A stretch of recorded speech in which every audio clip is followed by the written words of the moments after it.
Alangkah indahnya kalau begitu, keselamatan oleh kasih karunia ini tidak hanya berkaitan dengan zaman ini, tetapi juga menantikan zaman yang akan datang.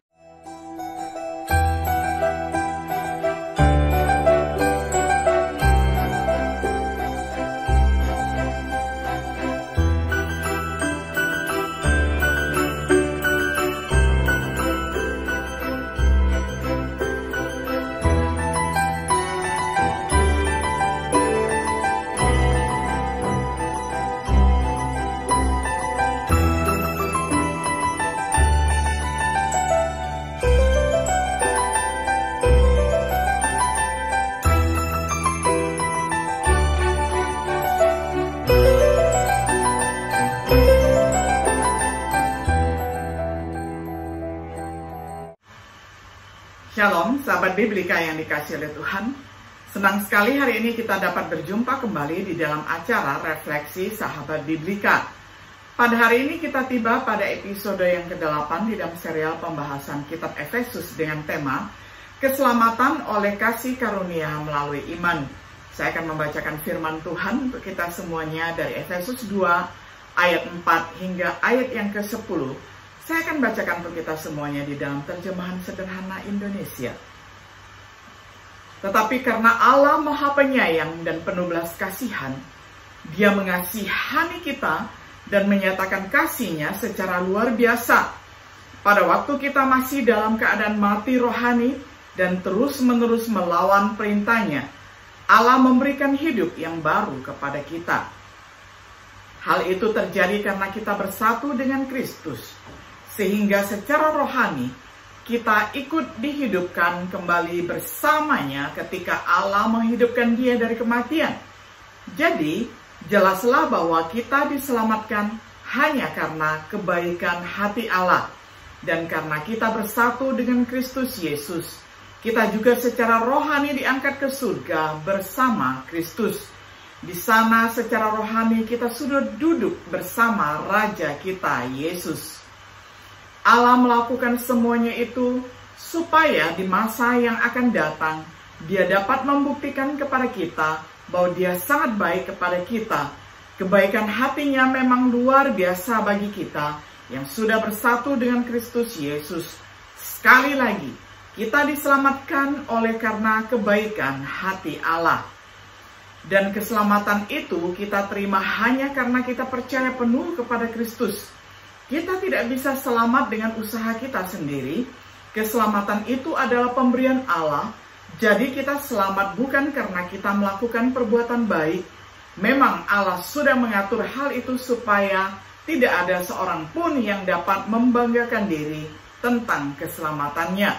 Keselamatan kita adalah hasil karya Allah sendiri. Kita yang bersatu dengan Kristus Yesus secara rohani diciptakan kembali menjadi manusia baru.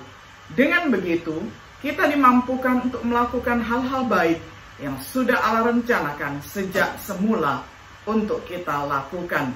Sampai semikian jauh pembacaan firman Tuhan dari Efesus 2 ayat 4 hingga ayat yang ke-10. Sahabat Biblika yang dikasihi oleh Tuhan, dalam pelajaran sebelumnya, kita melihat kondisi kita yang sebenarnya di luar Kristus. Mati dalam pelanggaran dan dosa, berjalan dengan dunia dan iblis, memenuhi keinginan daging dan pikiran. Sesungguhnya kita adalah anak-anak durhaka dan anak-anak murka. Di akhir pelajaran sebelumnya, kita bertanya, bagaimana anak-anak durhaka dan anak-anak murka seperti itu bisa menjadi kudus dan tanpa celah? Menerima adopsi sebagai anak-anak Allah, diterima oleh Tuhan. Dalam teks pelajaran kita pada hari ini, Efesus 2 ayat 4-10, kita menemukan jawaban kita, di mana kita belajar bahwa keselamatan oleh kasih karunia melalui iman melibatkan banyak elemen selain hanya kasih karunia dan iman. Awalnya, keselamatan oleh kasih karunia melalui iman. Yang pertama, melibatkan kasih karunia Allah, dapat dibaca di dalam ayat yang keempat. Ini adalah titik awal keselamatan. Dari sini, semuanya mengalir. betapa rahmat, anugerah, dan lain-lain yang Allah tunjukkan kepada umat manusia didasarkan pada fakta bahwa Allah memiliki kasih yang besar bagi kita. Yohanes 3 ayat 16. Kasih ini bukan karena siapa kita, tapi siapa Allah. Tuhan tidak mengasihi kita karena kita dikasihi, tetapi karena Tuhan itu penuh kasih. Seperti yang ditulis oleh Yohanes dalam upaya untuk mengilhami saudara-saudaranya untuk saling mengasihi. Allah adalah kasih, dan itu menggerakkan dia untuk mempersembahkan anaknya. 1 Yohanes 4 ayat 7 sampai 10. Dimulai kemudian dengan kasih Allah, keselamatan oleh kasih karunia melalui iman juga. Yang kedua, melibatkan kasih karunia Allah di dalam ayat yang keempat. Mendefinisikan kasih.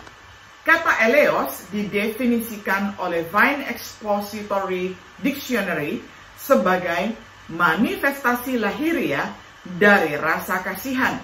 Belas kasihan adalah belas kasih yang dimiliki seseorang untuk mereka yang berada dalam kesulitan. Kasih karunia Allah membuatnya kaya dalam kasih karunia. Kasihnya yang besar kepada para pendosa memungkinkan Tuhan dipenuhi dengan belas kasihan terhadap mereka. Kekayaan belas kasihannya berusaha menjangkau semua orang yang mau menerimanya. Dapat dibaca di dalam 1 Timotius 2 ayat 3 sampai 4, 2 Petrus 3 ayat 9. Sayangnya, tidak semua orang menerima belas kasihannya yang besar. Tetapi bagi mereka yang melakukannya, mereka segera mengetahui bahwa keselamatan oleh kasih karunia melalui iman juga. Yang ketiga, melibatkan hidup bersama dengan Kristus. Dapat dibaca di dalam ayat yang kelima. Di sini, kasih benar-benar masuk dalam hidup kita. Untuk pemberitahuan bahwa Paulus mengatakan, ketika kita mati, Tuhan membuat kita hidup. Sementara masih mati karena pelanggaran, Tuhan dengan kuasanya membuat kita hidup bersama dengan Kristus.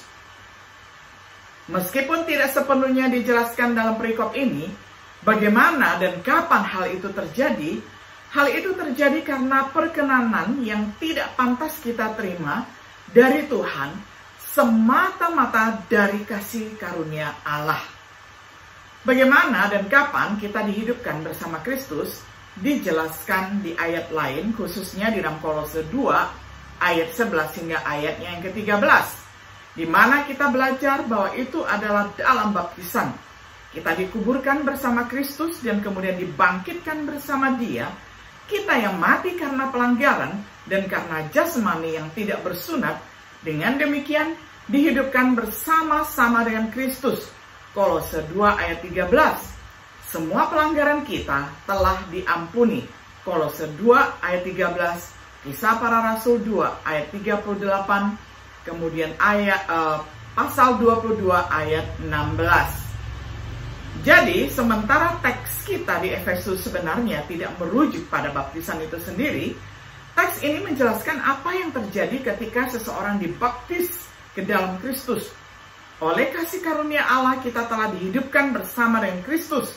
Tetapi ada lagi, karena ketika kita terus membaca teks kita belajar bahwa keselamatan oleh kasih karunia melalui iman, hal yang keempat, melibatkan dibangkitkan bersama dengan Kristus di ayat yang ke-6 dan 7. Kita lihat di Efesus 1 ayat 20 yang dipakainya untuk menghidupkan Kristus kembali dari kematian. Kuasa itu juga tampak waktu Dia menempatkan Kristus di tempat yang paling terhormat di surga, yaitu di sebelah kanannya. Efesus 1 ayat 20. Sekarang kita belajar dari Efesus 2 ayat 6 dan 7, bahwa kita juga dibangkitkan dan dibuat duduk bersama dengan Kristus di surga. Ini berbicara tentang kondisi kita saat ini di alam rohani ataupun di tempat surgawi. Karena persatuan kita dengan Kristus, kita menikmati posisi yang ditinggikan bersama-sama dengan Dia. Persatuan mana yang menjadi dasar bagi berkat rohani kita yang luar biasa? Tetapi kondisi kita saat ini dan berkat-berkat yang menyertainya hanyalah permulaan. Ada lebih banyak berkat lagi di masa yang akan datang. Ada kekayaan kasih karunia-Nya yang melimpah dalam kebaikan yang masih harus ditunjukkan di dalam Kristus Yesus. Alangkah indahnya kalau begitu, keselamatan oleh kasih karunia ini tidak hanya berkaitan dengan zaman ini, tetapi juga menantikan zaman yang akan datang. Saatnya kita melanjutkan, kita menemukan Paulus memastikan bahwa kita memahami dasar dari keselamatan yang luar biasa ini, dan bahwa itu, yang kelima, melibatkan iman dan bukan pekerjaan baik. Dapat dibaca di dalam ayat 8-9. Keselamatan adalah pertama dan terutama dengan kasih. Sampai saat ini, Paulus tidak mengatakan apa-apa tentang peran manusia dalam proses keselamatan. Itu adalah belas kasihan, kasih dan kasih karunia Allah yang memungkinkan keselamatan. Adalah pekerjaan Tuhan yang membuat kita hidup, membangkitkan kita, membuat kita duduk bersama dengan Kristus. Sungguh, keselamatan adalah bukan dari dirimu sendiri. Itu adalah pemberian Tuhan. Beberapa orang memahami ungkapan ini untuk merujuk pada iman yang pastinya Paulus arahkan pada keselamatan. Semua itu bukan hasil pekerjaan, supaya jangan ada orang yang menyombongkan diri. Kita tidak diselamatkan oleh perbuatan baik yang dengannya kita memperoleh keselamatan. Tetapi seperti yang dikatakan Paulus kepada Titus, keselamatan itu adalah menurut belas kasihannya. Dia menyelamatkan kita. Titus 3 ayat 5. Namun keselamatan adalah oleh kasih melalui iman. Iman bersama dengan pekerjaan Allah adalah bagaimana kita dibangkitkan bersama Kristus dalam baptisan. Kolose 2 ayat 12. Dengan kata lain, itu adalah iman yang taat menerima keselamatan di dalam Kristus. Ibrani 5 ayat 9. Jadi ketika seseorang beriman dibaptis, mereka tidak mendapatkan keselamatan usaha mereka sendiri. Sebaliknya, mereka menerima keselamatan mereka yang oleh kasih karunia Tuhan dan pekerjaan Tuhan. Karena dalam baptisan mereka menerima Yesus Kristus dan semua yang Dia selesaikan melalui kematian dan kebangkitannya. Akhirnya, kita mencatat bahwa sementara keselamatan oleh kasih karunia melalui iman tidak termasuk pekerjaan berjasa, di mana kita mencoba untuk mendapatkan keselamatan kita itu. Yang keenam, melibatkan menjadi diciptakan untuk pekerjaan baik. Ayat yang ke-10. Dalam Kristus kita adalah pekerjaannya. Seperti yang Paulus maksudkan dalam pembahasannya tentang baptisan dalam Kolose 2 ayat 12. Pekerjaan Allah melalui pekerjaan Tuhan di mana Dia membuat kita hidup, membesarkan kita, membuat kita duduk bersama di tempat surgawi, dan kita benar-benar telah menjadi ciptaan baru. Ibarat dari seekor kepompong, kemudian berubah menjadi seekor kupu-kupu yang cantik. Tujuan pekerjaan ini diciptakan untuk pekerjaan baik. Meskipun tidak diselamatkan oleh perbuatan baik, kita harus melakukan pekerjaan baik. Tuhan mempersiapkan sebelumnya bahwa kita harus berjalan di dalamnya. Itu adalah bagian dari rencananya yang telah ditentukan. Bukan hanya untuk masa depan, tetapi untuk menciptakan orang yang rajin dalam pekerjaan baik. Oleh karena itu, umat Allah harus ingatkanlah juga seluruh anggota jemaat di sana untuk selalu menghormati semua pemimpin dan pemerintah, taat kepada mereka dan selalu bersedia melakukan yang baik. Titus 3 ayat 1. Ajaran itu sungguh benar dan saya ingin kamu mengajarkan semuanya itu dengan tegas, sehingga orang-orang yang percaya kepada Allah sungguh-sungguh berusaha untuk terus berbuat baik. Cara hidup seperti itulah yang pantas bagi kita sebagai pengikut Kristus dan berguna bagi semua orang. Titus 3 ayat ke-8. Kita sebagai pengikut-pengikut Kristus harus belajar untuk saling membantu seperti itu dan selalu siap berbuat baik waktu orang lain memerlukan bantuan. Jangan sampai hidup kita tidak berguna. Titus 3 ayat 14. Sebagai kesimpulan, jadi adalah oleh kasih karunia melalui iman bahwa anak-anak murka bisa menjadi anak-anak Allah. Anak-anak durhaka dapat menerima pengangkatan sebagai anak-anak Allah. Kita bisa diterima oleh Allah karena keselamatan oleh kasih karunia melalui iman melibatkan kasih Allah yang besar, rahmat Allah yang kaya. Tuhan membuat kita hidup bersama dengan Kristus. Tuhan membangkitkan kita bersama dengan Kristus untuk duduk bersamanya di tempat surgawi. Iman yang taat yang percaya kepada pekerjaan Tuhan bukan hasil pekerjaan sendiri. Manusia baru yang rajin melakukan perbuatan baik untuk kemuliaan Tuhan. Bagaimana seseorang dapat menerima keselamatan yang luar biasa ini? Biarlah Yesus dan rasul-rasulnya menunjukkan jalan. Karena ketika kita dalam iman tunduk kepada perintah Tuhan untuk dibaptis, kita menikmati berkat kasih, belas kasihan, dan karya Allah. Sahabat Biblika yang dikasihi oleh Tuhan, kiranya setiap diri kita yang sudah diselamatkan melalui Yesus Kristus, melalui iman, kita sungguh-sungguh mempertahankan iman percaya kita. Dan kita juga boleh mendoakan dan boleh turut mengambil bagian di dalam memenangkan orang-orang bagi kemuliaan Tuhan.